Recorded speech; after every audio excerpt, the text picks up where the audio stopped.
Hi hello எல்லோரும் எப்படி இருக்கீங்க? இது வியாழக்கிழமை அன்னைக்கு ஈவினிங் எடுத்த விலாக் தாங்க. காலையிலேயும் ஈவினிங்கும் அட்டாச் பண்ணி போட்டிருக்கேன். காலையில் வீடியோ ஆல்ரெடி நான் ஷார்ட்ஸில் போட்டிருக்கேன். இன்றைக்கி பசங்களுடைய ஸ்கூலில் இன்டர்நேஷ்னல் டே பரேட் நடக்குது அப்படின்றதுனால காலையில் பேரண்ட்ஸ் அலௌட் அப்படின்னு சொல்லியிருந்தாங்க. ஸோ அதுக்கு தாங்க போயிருந்தோம்.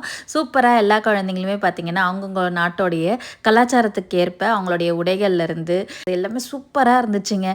ஸோ என்னுடைய பசங்க பார்த்திங்கன்னா வேஷ்டி சட்டையில் போயிருந்தாங்க. அங்கே அண்ணன் தம்பியாக ஒன்றா நடந்து வரதை பார்க்குறதுக்கே ரொம்ப சந்தோஷமாக இருந்துச்சு. ஸோ அதெல்லாம் முடிச்சு நாங்கள் வீட்டுக்கு வந்துட்டு ஈவினிங் போல் தாங்க திருப்பியும் இன்டர்நேஷ்னல் நைட்டுக்கு போயிருக்கோம். இதுவுமே பார்த்திங்கன்னா அவங்க ஸ்கூலில் தான் நடக்குது.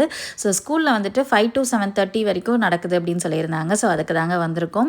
உள்ளே என்ட்ரானே பார்த்திங்கன்னா செம்ம கூட்டம். நாங்கள் வந்துட்டு கொஞ்சம் லேட்டாக தான் வந்திருந்தோம். பட் ஸ்டில் வந்துட்டு பயங்கர கூட்டமாக தான் இருந்தது.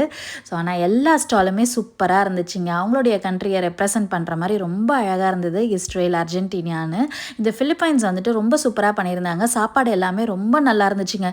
அதுவும் மரவள்ளியில் கிழங்குல ஒரு ஸ்வீட்டு செஞ்சுருந்தாங்க பாருங்கள், செம்ம டேஸ்ட்டாக இருந்தது. அதுக்கப்புறம் நைஜீரியா பல்லாங்குழியை பார்த்தோன்னா நம்ம ஒரு ஆன்ட்டிக்கு பல்லாங்குழி விளையாடிட்டு தான் வரணும்னு ஆசையாயிருச்சு போல். ஸோ விளையாடிட்டு தான் வந்தாங்க. பிலிப்பைன்ஸில் நின்று லைனில் நின்று சாப்பாடும் வாங்கியாச்சு. அடுத்தது பிரேசில் சாப்பாடையும் டேஸ்ட் பண்ணிவிட்டு அடுத்தது நம்ம ஊர் லாஸ்ட்டாக நம்ம ஊருக்கு வரலாம் அப்படின்னு சொல்லிட்டு தாங்க வந்தோம். ஆனால் பிலிப்பைன்ஸுக்கு அப்புறமேட்டு பார்த்திங்கன்னா நம்ம ஊர் ஸ்டாலில் தான் பயங்கர கூட்டம் இருந்தது. டெக்கரேஷன்ஸ் சார்ட்டுன்னு செம்மையாக பண்ணியிருந்தாங்க. எல்லாமே ரொம்ப நல்லா இருந்துச்சு. ஸோ கூட்டத்துலேயும் நாங்களும் இப்போ வந்து வாங்கிடலாம் அப்படின்னு சொல்லிட்டு தாங்க வந்திருக்கோம் உள்ள.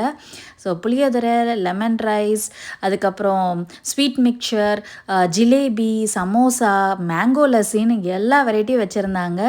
பேல்பூரி, மக்கானான்னு சொல்லிட்டு சூப்பராக வச்சுருந்தாங்க. ஸோ எல்லாத்தையுமே வாங்கி டேஸ்ட் பண்ணோம். அங்கே நம்ம ஊர் ஸ்டாலில் இவ்வளோ கூட்டம் இருக்கிறத பார்க்குறதுக்கே ரொம்ப சந்தோஷமாக இருந்துச்சு. இந்த ஃபெஸ்டிவலில் ஸ்டால் போட்டிருக்காங்க எல்லாருமே பார்த்திங்கன்னா பேரண்ட்ஸ் வாலண்டியர்ஸ் தான். அவங்களுடைய கண்ட்ரியை பற்றி எல்லாருக்குமே ஸ்ப்ரெட் பண்ணணும் அப்படின்றதுக்காக சூப்பராக போட்டிருந்தாங்கங்க. நாங்கள் ஃபோட்டோஸ் அண்ட் வீடியோஸ்லாம் எடுத்துகிட்டு வீட்டுக்கு வந்துட்டோம். வீடியோ பிடிச்சிருந்தா மறக்காமல் லைக் பண்ணுங்கள், சப்ஸ்கிரைப் பண்ணுங்கள். தேங்க்யூ.